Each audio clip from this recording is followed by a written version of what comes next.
Hello. Welcome to another day.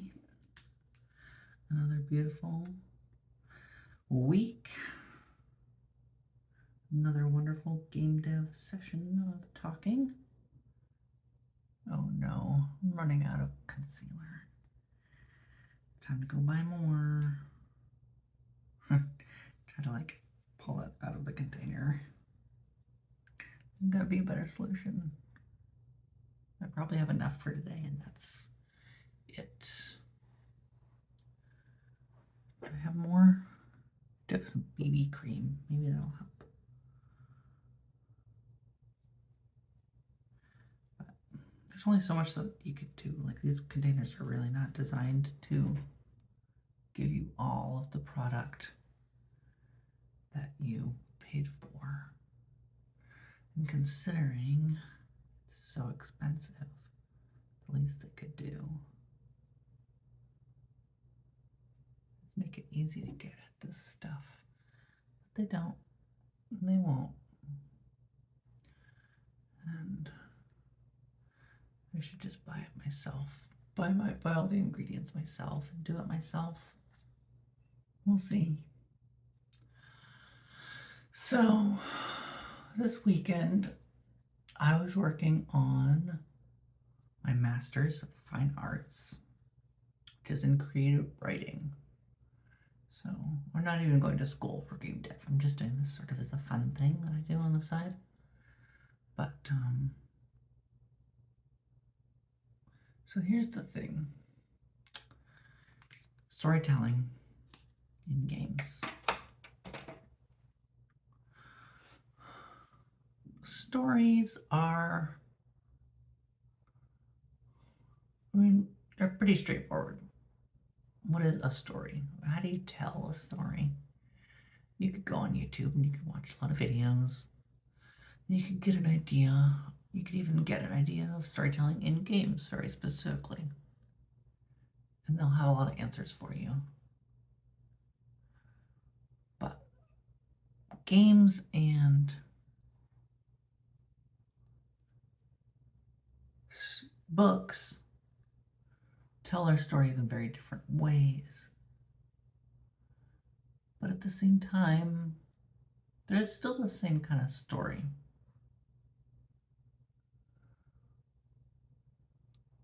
And the rule is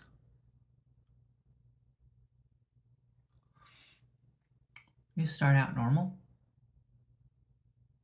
or whatever is normal for your main character. Silent Hill. Your character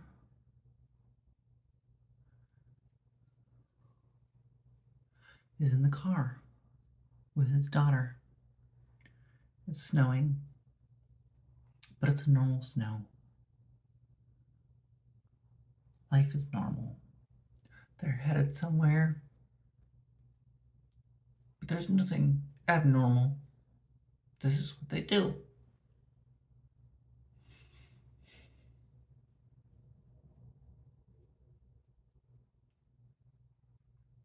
Legend of Zelda, Link to the Past.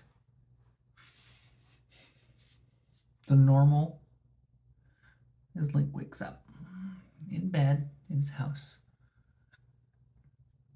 The action starts immediately on that one.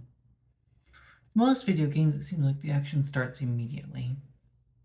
And I see a lot of people complaining when a movie makes them watch, or a video game makes them watch a whole movie at the beginning of their experience. There's some, I've never played it, but I hear that Death Stranding has a long movie at the beginning of the game. And that's nice, because it gets you invested in why you're doing what it is that you're doing. So the story in a game is why. Why do I want these Triforce gems? Why does Link want to get off of Coland Island?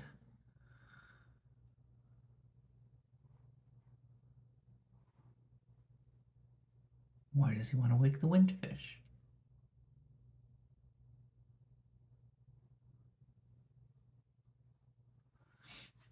Why do a group of 5 knights who are scared to the dickens of just about everything want to leave their comfortable castle and brave terrors unknown out in the wild that they've never faced before?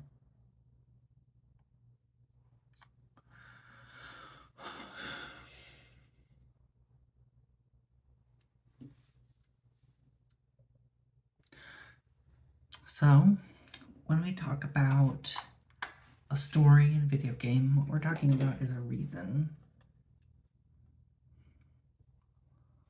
What we're talking about is a cause. You don't have to have reasons. There's plenty of games that don't have explanations.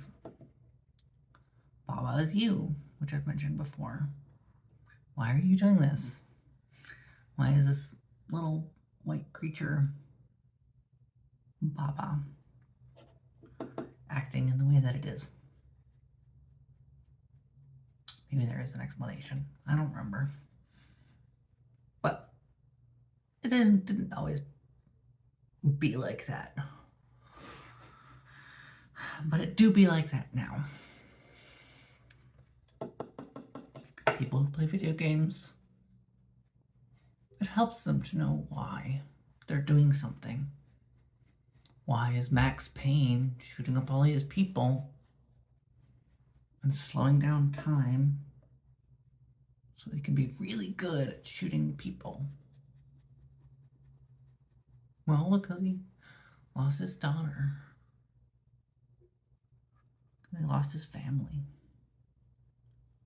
And these are the people responsible.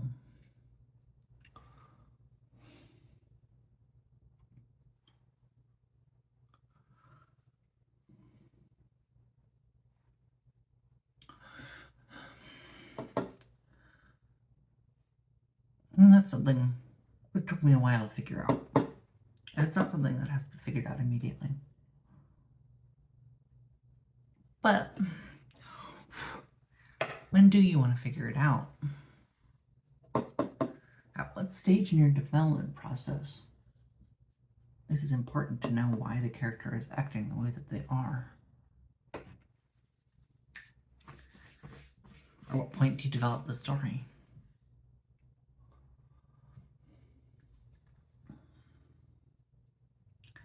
At some point, it is crucial to know. I think. But what do I know? I've never made a game in my life.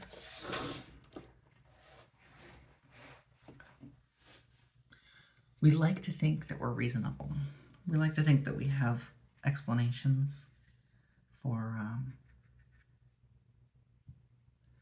why we do the things that we do. That's not always the case. But it makes us feel good to know that we have a reason. They did this study on human brains and on decision making. And they found something interesting. They found that people make decisions before they know why they're making the decision. Almost as though the reason we do the things that we do doesn't matter nearly as much as we think it does. And really what matters is that we did it in the first place. And that point of doing something, while it may still be valid and may still be quite reasonable and logical, actually has very little bearing on the why that the action was performed. I think most of the time when we do something, we do it because it's an automatic thing for us. We've trained our bodies to perform in these ways. Either we've trained our bodies to feel emotions, or we've trained our bodies to hack and slash. All the decisions that we make in our lives are based on these trainings. So, when I do my makeup every morning, I've trained my body to feel incorrect if my makeup isn't done, maybe because of my facial hair. And when I have my facial hair removed, I can retrain my brain in order to act on the body in a different way. But it's not up to me what my body does. It's up to me in the long term, but it's not up to me in the short term, in this very moment. The words that I'm saying are pre-rendered words. Even if they don't seem like they're pre-rendered words to me, because I am improvising them on the spot, my brain is making a decision on what word it needs to say next. And it's really good at this. You know, ChatGPT, how artificial intelligence kind of works. In kind of the same way. It chooses the words in a flow based on what word came before and what word is going to happen next. It knows that the words that it can say are limited based on the words that it's already said. And it finds which words make the most sense in the context. It's kind of amazing that it can do that. It's kind of amazing that we do that.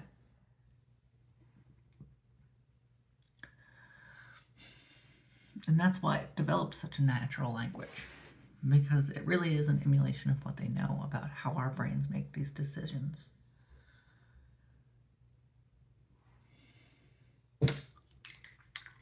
What does it have to do with games?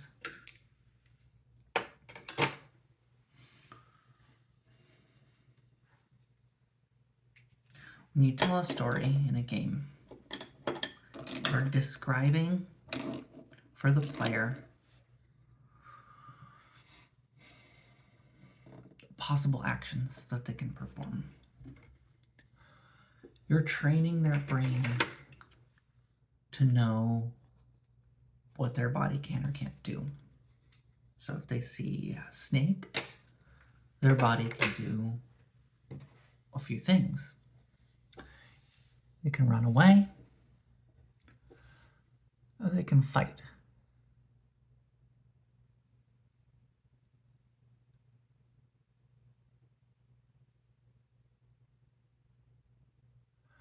And their body is performing these actions automatically based on the training that you've given them. The tutorial, the first level, through forcing them to make mistakes in order to compensate for those mistakes. These are all actions that fulfill the need to have a trained player.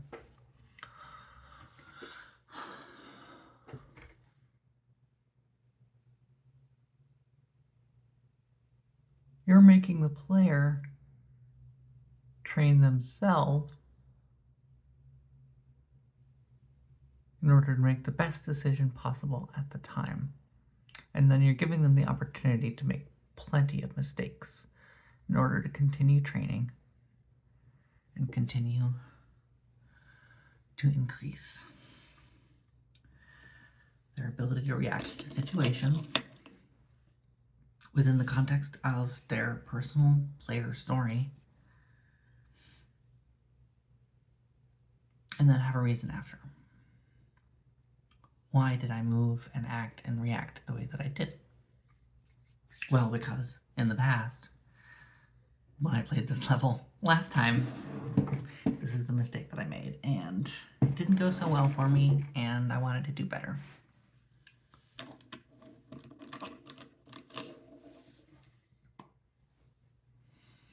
And also, because acting in this way got me closer to the gold nuggets that I've been told I desire,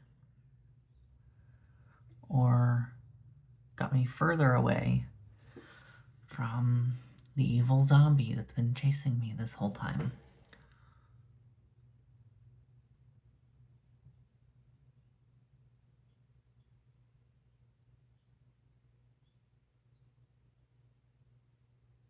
See, so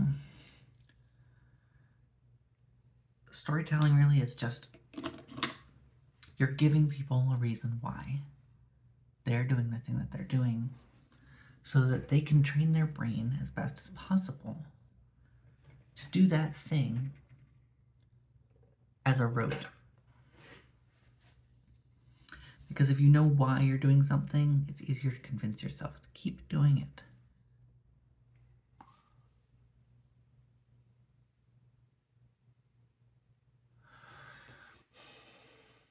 Now, I don't know a whole lot about most things. I know a little bit about pretty much everything. And I'm very happy to be like that.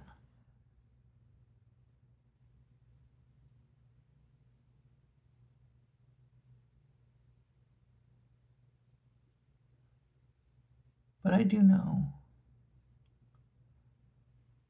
how my brain functions. Because I've spent years trying to teach it how to act differently than I wanted it to.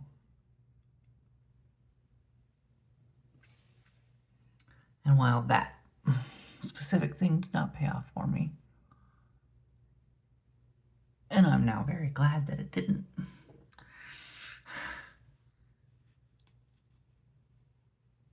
what I have discovered is that there is a modicum of success that is possible.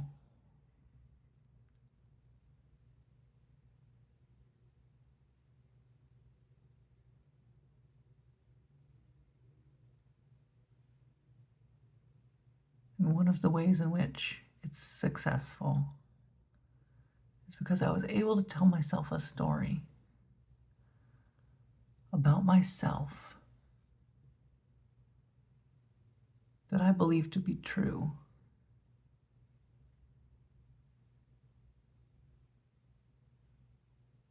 That convinced me to act in the way that I thought I needed to be acting in order to be successful at whatever it is that I wanted.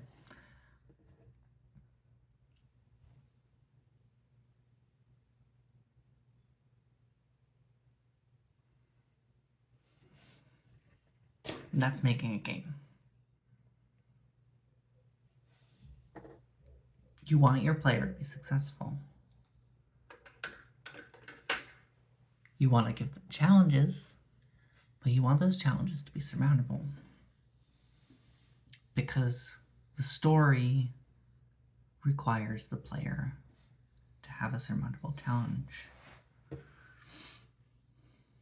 Because a good story has a proper ending. And even if there's not a good ending or a happy ending, the challenge brings us to that point.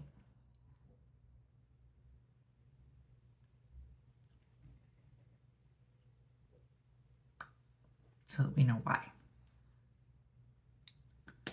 We know what we are, where we are, who we are, and we know why.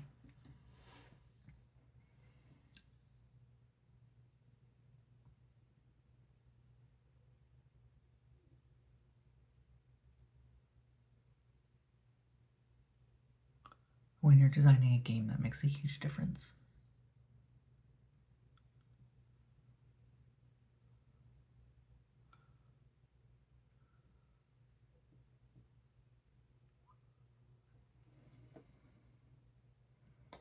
When you're doing just about everything, that makes a huge difference.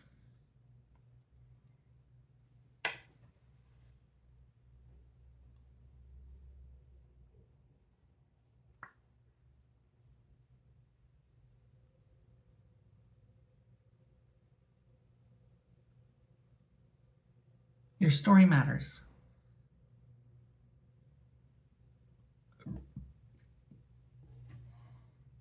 Your game's story matters. Your player's story matters.